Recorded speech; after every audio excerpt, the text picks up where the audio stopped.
plus b plus c is equal to 0, then what will be the value of a square by bc plus b square by ca plus c square by ab? ఇలా అడిగినప్పుడు చూడండి, a plus b plus c,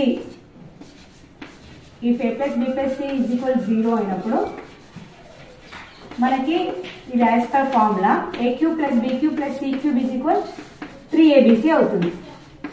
so ఇక్కడ ఇచ్చిందని మనం దీని equation 1 అనుకుందాం. a square by bc b square by ca plus c square by ab. ఇక్కడ LCM ఏమవుతుంది? abc అవుతుంది.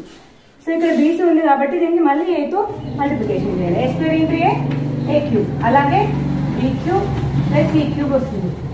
ఈక్వేషన్ 1 ప్రకారం మనకి ఏంటి? a cube plus b cube plus c cube is equal 3abc.